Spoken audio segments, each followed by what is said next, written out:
Halo semuanya, aku Anita Gita Bayuni. Kalian bisa manggil aku Anita. Aku mahasiswa semester 4 jurusan Sistem Informasi Universitas Islam Muhammad Arsyad Al-Banjari.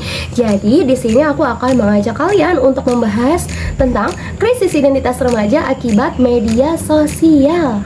Teman-teman pernah nggak sih ngerasa kalian itu harus menjadi orang lain hanya agar diterima di media sosial?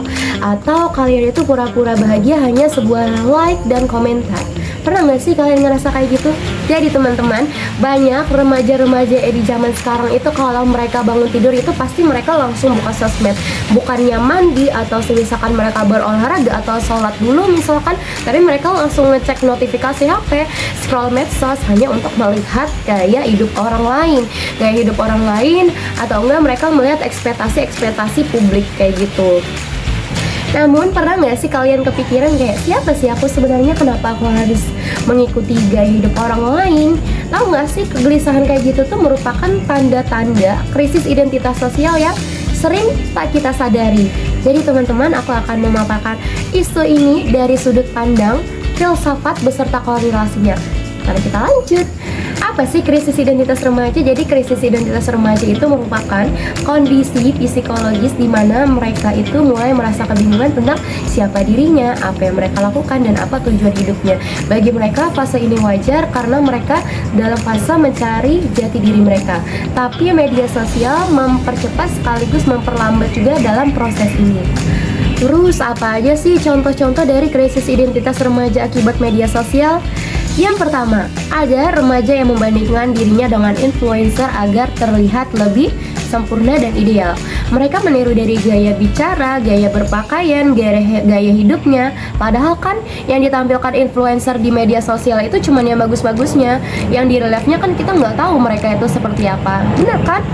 Yang kedua, ada orang yang membranding dirinya yang tidak sesuai dengan realita. Contohnya tuh kayak remaja yang membranding dirinya, persona online-nya tuh yang sangat berbeda jauh dengan realitanya. Kayak di yang kita lihat di sosmed itu kayak wah banget, tapi di aslinya tuh kayak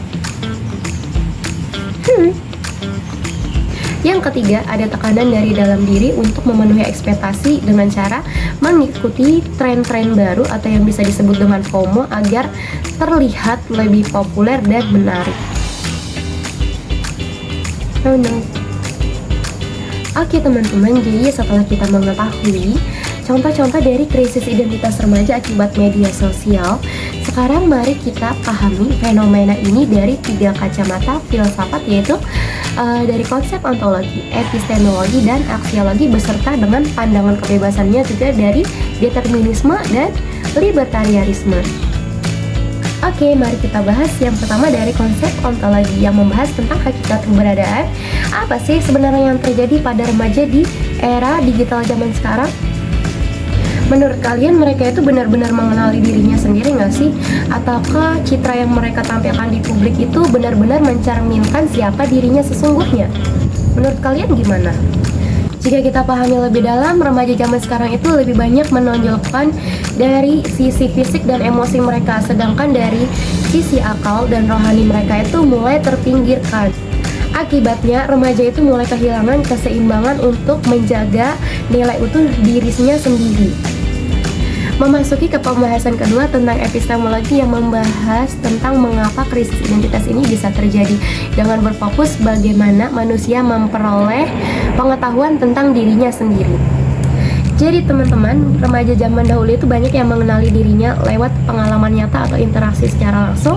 Sedangkan remaja zaman sekarang itu banyak yang mengenali dirinya itu lewat apa yang mereka lihat di layar, dari sebuah like, dari sebuah komentar, atau lewat tren-tren baru yang mereka ikutin.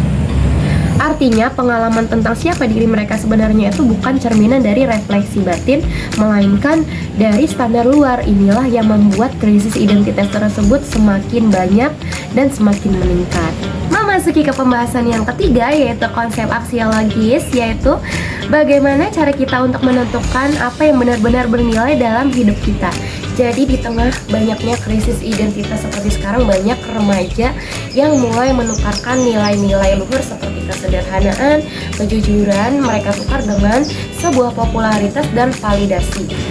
Maka yang perlu kita bangun adalah tentang kesadaran nilai bahwa menjadi diri sendiri, jujur terhadap perasaan dan tidak ikut-ikutan orang lain akan memungkinkan jika kita paham bahwa jati diri itu tidak bisa ditentukan oleh like, komentar, tapi ditentukan oleh kejujuran diri kita sendiri. Nah, lalu muncul satu pertanyaan nih, apakah ini semua memang salahnya remaja?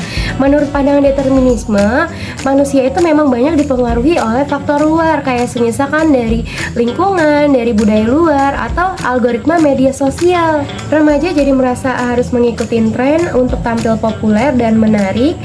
Karena itulah mereka merasa tidak punya pilihan lain selain mengikuti arus. Itulah kenapa remaja zaman sekarang itu banyak yang kehilangan jati dirinya. Karena apa? Karena mereka itu jati dirinya udah dibangun oleh sistem luar. Tenang dulu nih. Jadi filsafat juga memberikan harapan lewat libertarianisme, yang artinya setiap manusia itu berhak memilih apapun yang mereka sukai dan mereka tidak sukai walaupun mereka dalam tekanan. Artinya, remaja tetap bisa memilih untuk berhenti sejenak, merenung, dan memikirkan apa hal-hal yang mereka sukai dan membangun jati dirinya sendiri. Oke teman-teman, jadi kesimpulannya emang gak mudah sih sebenarnya jadi diri kita sendiri di era media sosial seperti sekarang. Tapi saat kita mulai berhenti untuk ikut-ikutan orang lain dan mulai mengenali diri kita sendiri, disitulah jati diri kita terbentuk. Karena apa? Karena jati diri itu terbentuk oleh kesadaran, bukan hasil dari editan. Seperti itu teman-teman. Oke teman-teman, itu tadi adalah pemaparan isu dari krisis identitas remaja akibat media sosial yang sudah kita telaah dari sudut pandang filsafat, yaitu 3 konsepnya: ontologi, epistemologi, beserta aksiologi juga, dan juga pandangan kebebasannya dari determinisme dan libertarianisme. Aku izin pamit undur diri, terima kasih semuanya, bye bye.